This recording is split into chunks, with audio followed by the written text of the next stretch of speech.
Salam hörmətli izləyicilər. 2026-cı il Dünya İqtisadi Forumu İsveçrənin Davos şəhərində qlobal siyasət və iqtisadiyyatın taleyini müzakirə etmək üçün dünya liderlərini bir araya gətirdi.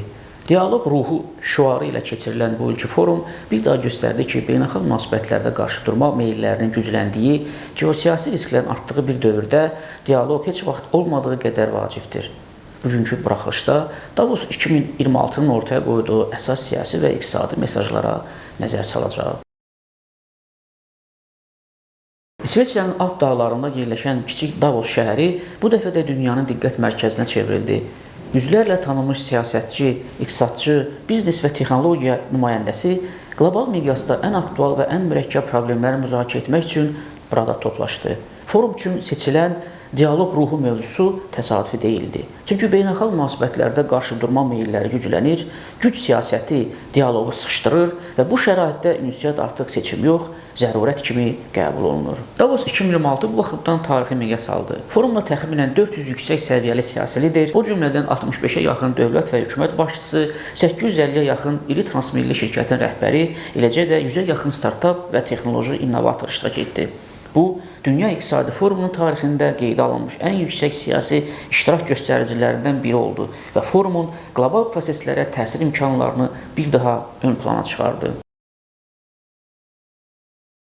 1971-ci ildə sadəcə biznes dairələrinin görüşü kimi başlayan Davos forumu zamanla nadir qlobal dialoq platformasına çevrilib. Bugün Davos böyük güclərin, regionların, siyasətçilərin, iqtisadçıların və texnologiya liderlərinin birbaşa ünsiyyət qura bildiyi azsaylı beynəlxalq məkanlardan biridir. Hərçənd forum tez-tez qlobal elitaların klubu kimi tənqid olunur. Davos 2026 sürətlə dəyişən və qeyri-sabit dünyada belə platformalara real ehtiyacın davam etdiyini göstərdi. Forumun gündəliyi 5 əsas istiqamət ətrafında formalaşmışdı. Geosiyasi mühit, süni intellekt, iqlim və təbiət, yeni iqtisadi artım mənbələri və insan faktoru.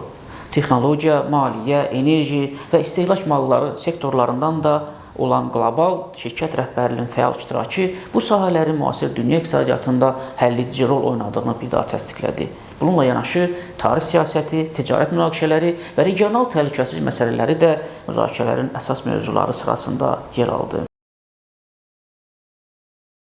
Qlobal miqyasda ciddi sarsıntıların yaşandığı, ticarət müharibəsi ritorikasının gücləndiyi, qarşılıqlı sanksiya və cavab tədbirlərinin gündəmə gəldiyi bir vaxtda dialoq ruhu ideyası həm daha aktual, həm də daha çətin reallaşan məqsəd kimi ön plana çıxdı.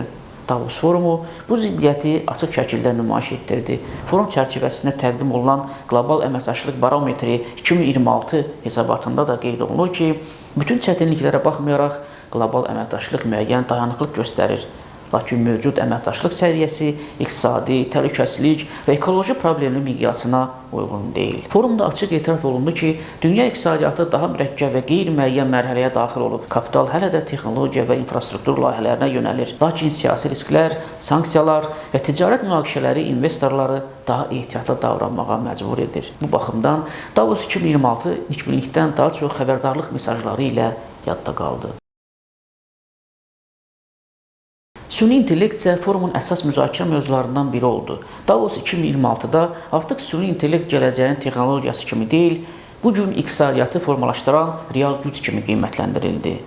Bir tərəf, onun məhsuldarlığı artıracağını və onun iqtisadi artımı sürətləndirəcəyini vurğuladı. Digər tərəf isə milyonlarla insanın işini itirə biləcəyi və sosial bərabərsizliyin dərinləşəcəyi barədə xəbərdarlıq etdi.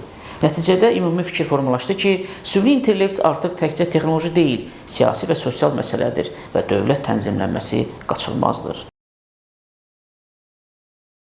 Siyasi baxımdan Davos 2026 dünyanın yeni mərhələyə keçdiyini təsdiqlədi.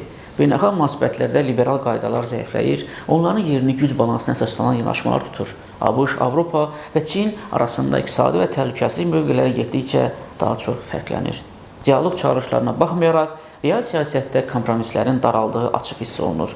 Bununla yanaşı forum göstərdi ki, qlobal sistem yalnız süpergüclər üzərində qurulmur və regional, orta güclər də yeni dünya nizamında daha fəal rol oynamağa çalışır. Bir sözlə, Davos 2026 dialoq çağırışlarıyla yanaşı dünyanın üzləşdiyi dərin siyasi və iqtisadi ziddiyyətləri də açıq şəkildə ortaya qoydu. Qlobal əməkdaşlıq ehtiyacı artsa da, onu reallaşdırmaq əvvəlkindən daha çətindir. Məhz buna görə də Davosda səsləndirilən dialoq ruhu çağırışı bu gün təkcə bir şüar deyil, qlobal sabitlik üçün zəruri bir mesaj kimi qiymətləndirilir. Bu baxımdan forumun əsas nəticəsi belə ifadə oluna bilər. Dünya yeni qaydalara doğru gedir, lakin bu qaydalar hələ yazılmayıb. Belə əziz tamaşaçılar, bizi izlədiyiniz üçün təşəkkür edirik. Əgər bu mövzu maraqlıdırsa, videonu bəyənin, kanala abunə olun və fikirlərinizi şərhlərdə yazın. Növbəti analitik buraxışlarda görüşənədək.